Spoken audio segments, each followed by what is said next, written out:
Amis de la plume et du papier, bonjour. Quand on recule, c'est sans doute pour mieux effectuer un saut, dit l'adage. Après quelques semaines d'absence, la revue hebdomadaire de presse est de retour. Démarrons donc cette revue par cette actualité politique lue et commentée par les journaux. Paulin Akpona, le ministre de l'Énergie, de l'Eau et des Mines, en remplacement à Samou Seydou Adambi, a été éjecté du gouvernement jeudi après ses graves déclarations à Parakou. Ministère de l'Énergie, de l'Eau et des Mines, Paulin Akpona, le balayeur balayé, rigole l'investigateur. Pour rappel, Paulin Akpona était allé dire aux populations de Parakou en début de semaine qu'il y a eu, je cite, des dizaines de milliards du budget national qui ont été siphonnés par des délinquants en divagation à l'insu de Patrice Talon. Fin de citation. Il aurait pointé des enfants de cette ville dont des quartiers manquent encore d'eau qui ont occupé ce poste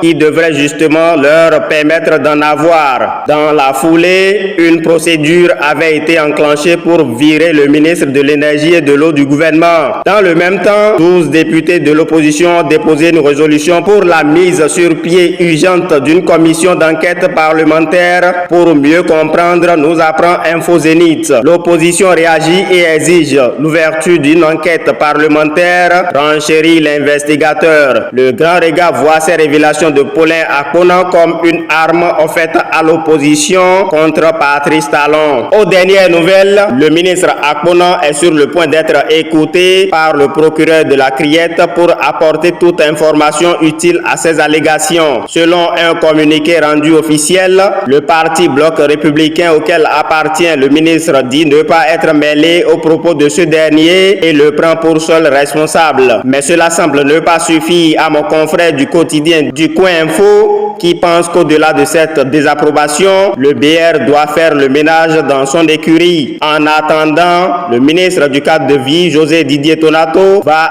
assurer son intérim cumulativement avec ses fonctions actuelles. Matin Libre se montre plus sévère et pense qu'après le limogeage du ministre de l'Énergie, de l'Eau et des Mines, le coach politique Gbadamassi est sur la braise. Parlant à présent de la présidentielle de 2026 au Bénin, l'investigateur signale que Nouroudine Saka Saleh veut être candidat du parti Les Démocrates. Dabarou se demande vers qui penchera le parti le libéral entre le BR et l'UPR. Niet, répond l'investigateur qui précise que Richard Boniworou et son parti le libéral ne veulent plus présenter de candidat à la présidentielle de 2026 alors que le fondateur de ce parti est poursuivi pour corruption et attend d'être fixé sur son sort par la Criette. Le potentiel préfère plutôt se focaliser sur un classico-politique qui s'annonce entre mouvance et opposition. Instance sous-régionale, Patrice Talon était présent au sommet d'Abuja week-end dernier. Le Béninois libéré salue le discours du président béninois à ce 67e sommet. Le même quotidien nous apprend que Julius Maada Bio,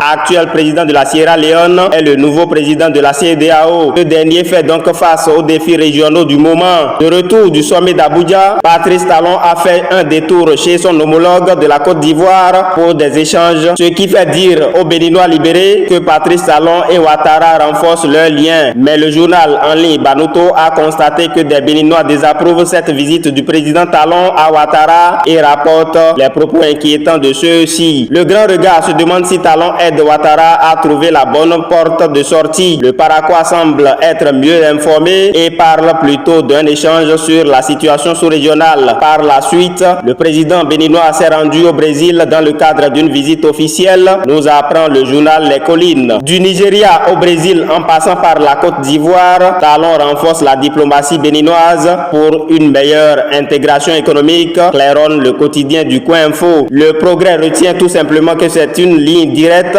entre le Brésil et le Bénin qui est en vue. Coopération Bénin-Brésil, un partenariat stratégique pour un avenir durable, résume l'autre quotidien. On reste hors du Bénin pour parler des élections présidentielles qui pointent à l'horizon. Présidentielle en Côte d'Ivoire, Alassane Ouattara entretient le suspense d'une probable candidature. Nous informons le Béninois libéré. Dans le même temps, en Ouganda, le président Museveni est candidat à sa propre succession alors qu'il était au pouvoir depuis 1986, soit 39 ans déjà. Retour au Bénin, loi sur la chefferie traditionnelle. Après une concertation à Parakou, des rois expriment à nouveau leur désaccord, investigue l'investigateur. Toujours par rapport à cette loi sur la chefferie traditionnelle, l'investigateur se fait porte-parole du département du Mono et se demande si ce département ne mérite pas un royaume. Bien malin qui pourrait répondre à cette interrogation. Éducation à l'université de Parakou, plus précisément à la faculté de droit. Sur 2482 inscrits, seulement 6 étudiants passent en deuxième année à la première session. Note l'investigateur. BEPC session de juin 2025.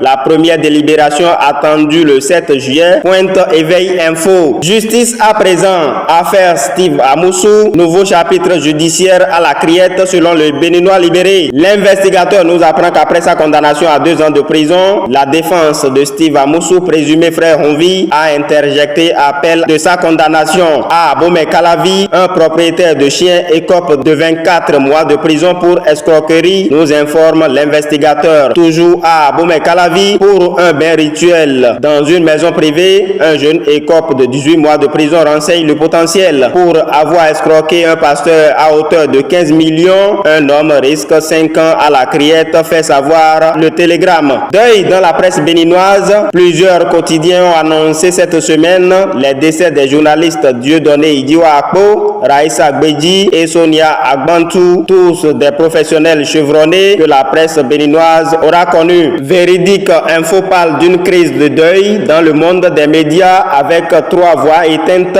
en 3 jours. Pêle-mêle à présent, fête du 1er août 2025, des perturbations annoncées sur le boulevard de la Marina, alerte l'investigateur. Opération coup de poing à Ekpé, 11 individus interpellés et une saisie massive de drogue, note le Béninois libéré. À la mairie de Parakou, le SE Hyacinthe Elegbede assainit son administration en initiant un audit interne, fait savoir le Béninois libéré. Des irrégularités auraient été relevées et les mises en cause suspendues et présentées au procureur poursuit la même source. Topa, des minibus devenus cercueils ambulants, regrette l'indépendant. Filière agricole d'exportation, gouvernement lance la campagne de plantation de l'or rouge, annonce l'économiste. Après 4 mois de travaux intenses, la haute autorité de l'audiovisuel et de la communication a bouclé sa première session ordinaire de 2025, nous informe l'autre quotidien. Sport, le championnat scolaire bat son plein depuis le début de cette semaine